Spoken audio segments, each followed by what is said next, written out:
ಇವತ್ತು ನಾನು ಚಾಲೆಂಜ್ ಮಾಡ್ತೀನಿ ಸರ್, ಮಂಕಾಳು ವೈದ್ಯ ತರ ಇವರು ಕೆಲಸ ಮಾಡ್ಲಿ, ಸಚಿವರು ಕೆಲಸ ಮಾಡ್ಲಿ ಸರ್. ಯಾಕಂದ್ರೆ ಉತ್ತರ ಕನ್ನಡ ಜಿಲ್ಲೆ ವಿಸ್ತೀರ್ಣದಲ್ಲಿ ತುಂಬಾ ದೊಡ್ಡ ಜಿಲ್ಲೆ ಸರ್. ಮಳೆಗಾಲ ಬಂತಂದ್ರೆ ಸರ್ ಗುಡ್ಡ ಕುಸಿತ ಕ್ವೈಟ್ ಕಾಮನ್ ಅಲ್ಲಿ, ನದಿಗಳಿಂದ ಪ್ರವಾಹ ಪೀಡಿತ ಪ್ರದೇಶಗಳು ಜಾಸ್ತಿ ಇದೆ. ಒಂದ್ ಕಡೆ ಕರಾವಳಿ ಇದೆ, ಒಂದ್ ಕಡೆ ಮಲೆನಾಡು ಇದೆ, ಪಶ್ಚಿಮ ಘಟ್ಟ ಇದೆ ಸರ್. ಮೊನ್ನೆ ಇದು ಆಯ್ತಲ್ಲ ಸರ್, ಗುಡ್ಡ ಕುಸಿತ ಆಗಿ ಬಹಳಷ್ಟು ಜನ ತಂದೆ ತಾಯಿನ ಕಳ್ಕೊಂಡ್ರು ಮಕ್ಕಳು, ಅವ್ರನ್ನೆಲ್ಲ ಇವರೇ ಓದಿಸ್ತಿರೋದು ಸರ್.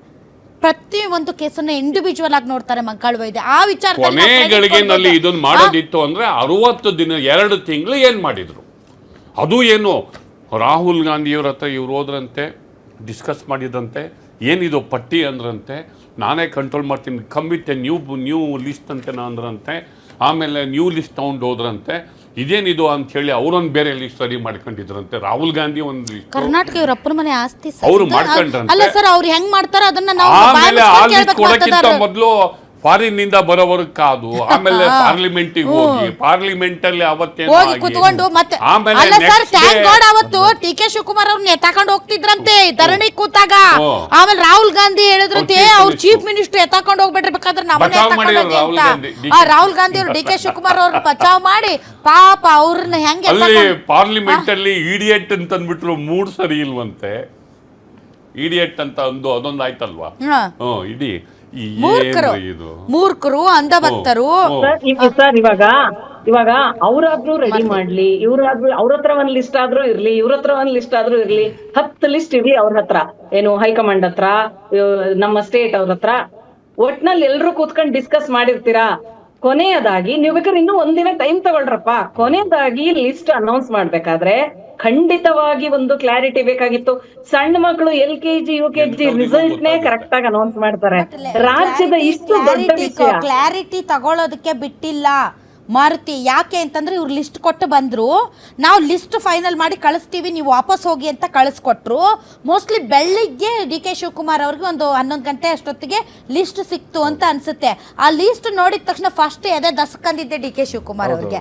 ಅಲ್ಲಿ ನೆಗೋಸಿಯೇಷನ್ಗೆ ಟೈಮ್ ಇಲ್ಲ, ಅಲ್ಲಿ ಏನಾಗಬೇಕು, ಯಾಕಂದ್ರೆ ಆಮೇಲೆ ಮುಖ್ಯಮಂತ್ರಿ ಅವ್ರಿಗೆ ಗೊತ್ತಿರುತ್ತೆ ಈ ಒಂದು ಲಿಸ್ಟ್ ಅಲ್ಲಿ ಎದುರಾಗಬಹುದಾದಂತಹ ಪರಿಣಾಮಗಳು ಏನು, ಇದರ ಸಾಧಕ ಬಾಧಕಗಳೇನು, ಈ ವ್ಯಕ್ತಿಯನ್ನ ತಗೊಂಡ್ರೆ ಎಷ್ಟು ಒಳ್ಳೇದು ಎಷ್ಟು ಕೆಟ್ಟದು, ಅಥವಾ ಇದಕ್ಕೆ ಆಲ್ಟರ್ನೇಟಿವ್ ಯಾರಿದ್ದಾರೆ ಅನ್ನೋದು ಅವ್ರು ನೋಡಿದ ತಕ್ಷಣ ಗೊತ್ತಾಗುತ್ತೆ.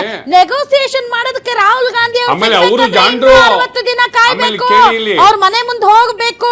ಸೊ ಬೇರೆ ವಿಧಿ ಇಲ್ಲದೆ ಅಲ್ಲಿಂದ ಕೊಟ್ಬಿಟ್ಟಿದ್ದಾರೆ, ದೇವರು ವರಪ್ರಸಾದ ಕೊಟ್ಬಿಟ್ಟಿದ್ದಾರೆ ಅಂತ ಅದನ್ನ ಅವರು ಕುಮಾರು ಜಾಂಡ್ರೆ ಆಯ್ತಾ. ಈ ಲಿಸ್ಟ್ ತಗೊಂಡ್ರೆ ಗಲಾಟೆ ಕಾಂಟ್ರವರ್ಸಿ ಆಗುತ್ತೆ ಅಂತ ಗೊತ್ತು. ಅವ್ರು ಕಳ್ಸಿದ್ಮೇಲೆ ಆಗ್ಲಿ ಬಿಡಿ, ಅದು ಬಿಸಿ ತಟ್ಲಿ. ಅಲ್ಲ ಬಿಸಿ ತಟ್ಟೋದು ಯಾರಿಗೆ ಗೊತ್ತಾ ಸರ್? ಯಾರೇ ಮಾಡ್ಲಿ ಡಿ ಕೆ ಶಿವಕುಮಾರ್ ಅವ್ರಿಗೆ ತಟ್ಟೋದು, ಬೇರೆ ಯಾರಿಗೂ ತಟ್ಟೋದಿಲ್ಲ. ಏನಾದ್ರೂ ಡಿ ಕೆ ಶಿವಕುಮಾರ್ ಅವ್ರ ಮುಂದೆ ಆಪ್ಷನ್ ಸಿಕ್ತಾ ಮಾರುತಿ? ಇಲ್ಲ, ಅವ್ರ ಹತ್ರ ಆಪ್ಷನ್ ಕೊನೆಗಳಿಗೆಲ್ಲೇನು ಇರಲಿಲ್ಲ. ಯಾಕಂದರೆ ಅವ್ರು ಕೇಳೋಕ್ಕೂ ರೆಡಿ ಇರಲಿಲ್ಲ ಅನಿಸುತ್ತೆ. ಅದಕ್ಕೆ ಇಬ್ಬರು ಕೋಪ ಮಾಡ್ಕೊಂಡೋದು. ಇಬ್ಬರು ನೇರವಾಗಿ ಕರೆ ಮಾಡಿ ಮಾತಾಡಿದ್ದಾರೆ ಸುರ್ಜೇವಾಲಾ ಜೊತೆ. ಸುರ್ಜೇವಾಲಾ ಇಲ್ಲ ಅದು ಮಲ್ಕಾರ್ಜಿಂದ ಯಾವಾಗ ಒಂದು ಚೇಂಜ್ ಮಾಡಿದ್ರು, ಇನ್ನೊಂದು ಚೇಂಜ್ ಮಾಡಬೇಕು ಅಂತ ಹೇಳಿದ್ದಾರೆ. ಕೇಳಿಲ್ಲ. ಕೊನೆಗೆ ಅದನ್ನು ಓಲ್ಡ್ ಮಾಡಿಸೋದಕ್ಕೆ ಸಿದ್ದರಾಮಯ್ಯ ಪಟ್ಟಿಡಿದು ಓಲ್ಡ್ ಮಾಡಿಸಿದ್ರು ಅನ್ನೋ ಮಾಹಿತಿ ಸಿದ್ದರಾಮಯ್ಯವರ ಆಪ್ತರಿಂದ ಬರ್ತಾ ಇರೋದು. ಅದು ನನಗೆ ಈಗ ಭಯ ನನಗೆ ಇನ್ನೊಂದು ಕುತೂಹಲ ಇರೋದೇನಂತ ಹೇಳಿದ್ರೆ, ನನಗೆ ಭಯ, ಅವ್ರಿಗೆ ಭಯ ಇರಬೇಕು ಕಾಂಗ್ರೆಸ್ ಅವ್ರಿಗೆ. ನನಗೆ ಕುತೂಹಲ ಇರೋದೇನಂತ ಹೇಳಿದ್ರೆ, ಈಗ ಕುರುಬಕೋಟದಲ್ಲಿ ಗಾಯತ್ರಿ ಶಾಂತೇಗೌಡರನ್ನ ಮಾಡಿದ್ರು. ಈಗ ಉಳ್ಕೆ ಇರುವಂತಹ MLAಗಳು ಮಹಿಳಾ MLAಗಳು ಮತ್ತು MLCಗಳು ಯಾರೂ ಇಲ್ಲ ಆ ಕೂಟದಲ್ಲಿ. ನೀವು ಈಗ ಅದು ಸಿದ್ದರಾಮಯ್ಯ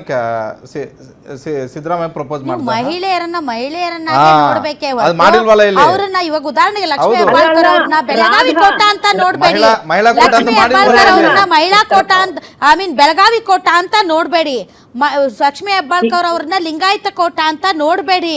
ಇರುವಂತ ರಾಜ್ಯದ ಪ್ರಮುಖ ಹೆಣ್ಮಕ್ಳು ನಾಯಕರಲ್ಲಿ ಅಲ್ಲ, ನೀವ್ ಹೇಳೋದ್ ನಾನು ಎಲ್ಲ ಒಪ್ಕೊಂತೀನಿ, ತುಂಬಾ ಪ್ರಭಾವಿ ನಾಯಕಿ ಅಂತ ನೋಡ್ಬೋದಲ್ಲ. ಈಗ ನಮ್ಮ ಮಹಿಳಾ ಟೂ ಇನ್ ಒನ್ ರಾಧಾ, ಹೇಗೂ ಹೆಣ್ಮಕ್ಳು ಕೇಳ್ತಾರೆ, ಅದೊಂದು ಮ್ಯಾಚ್ ಮಾಡೋದು ಅಂದ್ರೆ ಅತ್ಲಾಗ ಅದು ಆಗ್ಬಿಡ್ಬೇಕು, ಇದು ಆಗ್ಬಿಡ್ಬೇಕು, 2 in 1 ಮಾಡ್ಬೋಣ, ಹೆಣ್ಮಕ್ಳಿಗೂ ಕೊಟ್ಟಂಗ ಆಗ್ಬೇಕು, ಜಾತಿವಾರ ಲೆಕ್ಕಾಚಾರನೂ ನಡೆದ್ಬಿಡ್ಬೇಕು ಅಂತ. ಮಲ್ಲಿಕಾರ್ಜುನ್ ಅವ್ರದ್ದಿದೆಯಲ್ಲ, ಇದು ಒಂಥರ ಪಾಳೆಗಾರಿಕೆ ಸಂಸ್ಕೃತಿ ಅಂತ ಬೇಜಾರಾಗುತ್ತೆ ಒಂದೊಂದ್ಸಲ. ಮನೆ ಮಂದಿಗೆಲ್ಲ ಅಧಿಕಾರ ಇದೆ, ಅವರು ಖಂಡಿತವಾಗ್ಲೂ ಅವರು ಬಿಟ್ಕೊಡ್ಬೋದಾಗಿತ್ತು, ಅದು ಅವಶ್ಯಕತೆ ಇರ್ಲಿಲ್ಲ. ಮಾರ್ತಿ. ಜಾತಿವಾರು ಲೆಕ್ಕಾಚಾರ ಅಂದ್ರೆ ಅವ್ರಿಗೆ ಈಗ ಆಲ್ರೆಡಿ ಇದೆಯಲ್ಲ, ಅಮ್ಮ ಮಗ ಅವ್ರ ವಂಶ ಪಾರಂಪರ್ಯವೆಲ್ಲ ಅನುಭವಿಸಿದ್ದಾರೆ. ಗೊತ್ತಿಲ್ಲ ಕುಸುಮ ನಿಮ್ಗೆ ಲಿಂಗಾಯತ ಮಹಾಸಭಾನ ಹೋಲ್ಡ್ ಮಾಡಿ ಹಿಡ್ಕೊಂಡು ಓಡಾಡ್ತಾ ಇರೋರೆ ಅವ್ರನ್ನ ಬಿಟ್ರೆ ಆಗತ್ತಾ? ಗಡಗಡ ಹೇಳಿ ಮಾರ್ತಿ. ಅಲ್ಲ, ಈಗ ಧ್ವನಿ ಇರೋರು ಹೆಂಗ್ ಬೇಕಿದ್ರು ಧ್ವನಿ ಮಾಡ್ತಾರೆ ಅಂತ. ಈಗ ಪ್ರಬಲ ಸಮುದಾಯಗಳಿಗೆ ಎಲ್ಲ ಪಕ್ಷಗಳು ಮಣಿತವೆ. ನಾನು ಪ್ರಬಲ ಸಮುದಾಯಗಳ ವಿರುದ್ಧ ನಾನು ಮಾತಾಡ್ತಾ ಇಲ್ಲ. ನೋಡಿ, ಇಲ್ಲೂ ಕೂಡ ಒಕ್ಕಲಿಗ ಸಿ ಎಂ ಇದ್ದಾರೆ.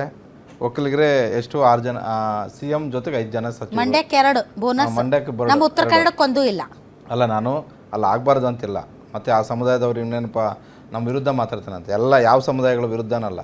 BJP ಬರಲಿ, ಲಿಂಗಾಯತರು ಡಾಮಿನೆಂಟು, ಒಕ್ಕಲಿಗರ ಡಾಮಿನೆಂಟು, OBC BJP ಬಂದರೆ ಅಂತೂ OBC ದಲಿತರು ಮೈನಾರಿಟೀಸ್ ಇಲ್ವೇ ಇಲ್ಲ ಬಿಡಿ. ಯಾವಾಗಲೂ ಒಂದು ಕಾಲದಲ್ಲಿ ಒಂದು ಕೊಡ್ತಿದ್ರು, ಈಗ ಇತ್ತೀಚೆಗಂತೂ ಅದು ಆ ಸಂಪ್ರದಾಯನೇ ಇಲ್ಲ. ಮೋಸ್ಟ್ ಪ್ರಾಬಲಿ ಮೈನಾರಿಟಿ ಅಲ್ಲಿ ಸೆಲ್ಲೇ ಕ್ಲೋಸ್ ಮಾಡಿದಾರೇನೋ ಗೊತ್ತಿಲ್ಲ BJPಯಲ್ಲಿ. ಯಾಕಂದ್ರೆ ಆ ಸೆಲ್ಲು ಆಕ್ಟಿವ್ ಇಲ್ಲ. ಇದ್ರಲ್ಲ ಪಾಪ, ಈ ವಕ್ಫ್ದೆಲ್ಲ ಇದು ಮಾಡ್ತಿದ್ರ, ಭಾರಿ ಜೋರು ಮಾತಾಡ್ತಿದ್ರಲ್ಲ ಆ ಮನುಷ್ಯ ಯಾರವರು. ವಕ್ಫ್ ರಿಪೋರ್ಟ್ ಎಲ್ಲ ಕೊಟ್ಟಿದ್ರು ಅವರು. ಮಣಿಪ್ಪಾಡಿ ಮಣಿಪ್ಪಾಡಿ ಪಾಪ ಅವರೆಲ್ಲ ಮಂಗಳೂರು ಅನ್ವರ್ ಮಣಿಪ್ಪಾಡಿ.